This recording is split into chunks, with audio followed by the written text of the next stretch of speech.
Welcome to another C1 Advanced ESL-lounge reading lesson video. Today we will be reading The Ethics of Memory. Should we have the right to forget? Let's begin with some vocabulary. Permanence. The state of lasting for a long time or forever. Redemption. The state of being saved from the power of evil or error. Proponent. A person who supports an idea or course of action. Perpetually. Continually, in a way that never ends. Censorship. The act of removing parts of books, films, etc. that are considered offensive or harmful. Revisionism. The act of changing historical accounts to suit a particular purpose. Decentralized. Not having a single central point of control. Arbiter. A person with the power to decide what is right or wrong. To legislate. To make a law or set of laws. Accountability. The fact of being responsible for your decisions or actions. Now you know the key words. Let's read the story. In the pre-digital era, forgetting was a natural and often merciful process. Memories faded, embarrassing photographs were lost, and youthful mistakes gradually receded into the past. Today, we inhabit a world of near-perfect digital memory. Every ill-advised comment, every awkward photo, every opinion we've ever shared online can be stored, searched, and resurfaced indefinitely. This new reality of digital permanence has given rise to a profound and complex ethical debate, crystallized in one central question: should we have a right to be forgotten? The argument in favor of this right is rooted in the human capacity for growth and redemption. Proponents argue that a permanent, unforgiving digital record is incompatible with a fair society. It can unfairly haunt individuals for decades, impacting their careers, relationships, and mental well-being. End of page 1. Let's continue. A foolish opinion posted on social media as a teenager, for example, could be used by a potential employer 20 years later to deny them a job. In this view, the right to be forgotten is essential for personal reinvention. It allows people to move on from their past selves, to learn from their mistakes, without being perpetually defined by them. It is the digital equivalent of a second chance. On the other hand, opponents raise serious concerns about censorship, historical revisionism, and the public's right to information. They argue that a legally enforceable right to forget could be exploited by those in power. A politician could, for instance, demand the removal of articles detailing past political scandals or broken promises, effectively rewriting their own history to mislead the public.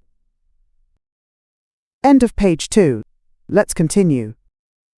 Journalists and historians worry that it could create a fragmented and unreliable public record, making it harder to hold powerful people and institutions accountable. Furthermore, where do we draw the line? Who decides which information is trivial personal data and which is a matter of vital public interest? This creates a significant risk of erasing important information that society needs to remember. The intersection of technology and human rights has rarely been more complex or consequential. The technical and practical challenges are also immense. The Internet is a decentralized network. Once information is published, it can be copied, archived, and shared across countless servers globally. Truly erasing something is a near impossible task. The European Union's implementation of the General Data Protection Regulation, GDPR, has been a landmark attempt to legislate this right, allowing citizens to request that search engines like Google delink their names from outdated or irrelevant information. End of page 3. Let's continue. However, this doesn't delete the source content, and it creates a complicated system where tech companies become the arbiters of public memory. These corporations must now balance individual privacy against public interest, often making decisions that have profound societal implications, with little oversight or democratic input. Ultimately, the debate exposes a fundamental tension in modern society. We must weigh the individual's need for privacy and the grace of forgetting against the collective's need for an accurate historical record and open access to information. There are no easy answers, but the questions we ask are vital. They force us to consider what kind of society we want to build in an age where the internet never forgets, and whether we can design a digital world that allows for both accountability and forgiveness. Okay, time for a few questions to check your understanding.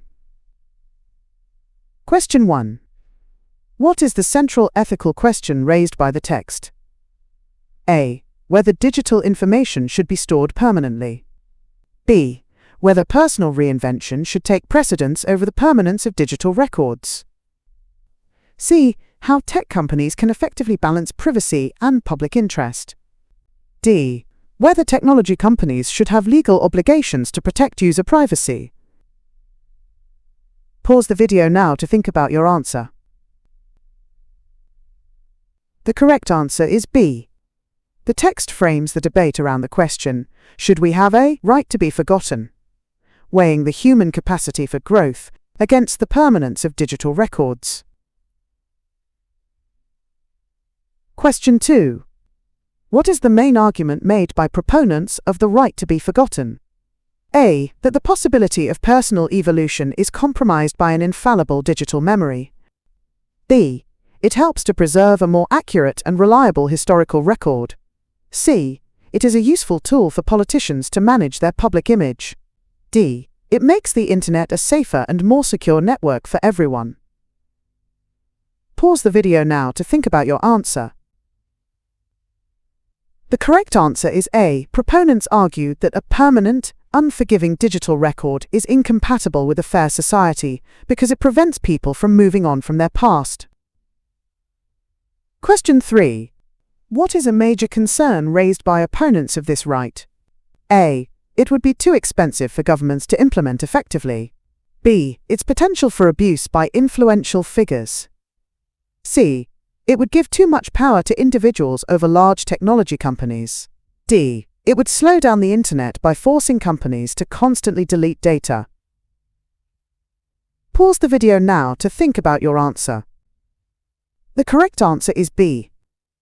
The text warns that the right could be, quote, exploited by those in power, such as a politician hiding past scandals. Question 4. What does the text imply is a significant limitation of the EU's GDPR? A. It only applies to information that is less than 1 year old. B. It is a complex system that major tech companies refuse to follow. C. It can only inhibit access to the content, not remove it from its source. D. It is an effective but extremely slow process for the user. Pause the video now to think about your answer. The correct answer is C. The text explains that the process allows search engines to delink names from information, but explicitly states this doesn't delete the source content. Question 5. The text states that tech companies have become the, quote, arbiters of public memory. What does this mean? A. They are legally required to remember all information permanently. B. They have been placed in the position of making crucial judgments about what should be remembered. C. They have developed perfect AI systems to automate these decisions. D. They must decide what constitutes legitimate public interest versus personal privacy. Pause the video now to think about your answer. The correct answer is B. The text says these companies become the arbiters of public memory because they must now balance individual privacy against public interest. Question 6. What fundamental tension does this entire debate expose? A. The tension between older and younger generations' use of the internet. B. The tension between different technology companies competing for data. C. The tension between national laws and international internet standards. D. The conflict between personal erasure and collective memory. Pause the video now to think about your answer. The correct answer is D. The text defines this tension as weighing the individual's need for privacy and the grace of forgetting against the collective's need for an accurate historical record. Let's quickly summarize the lesson. On this screen, you can review the main points of the text and the key vocabulary. Finally, here are a few discussion questions. Feel free to share your thoughts in the comments below. Thanks for watching this ESL Lounge video. Don't forget to subscribe for more lessons, and we'll see you in the next one.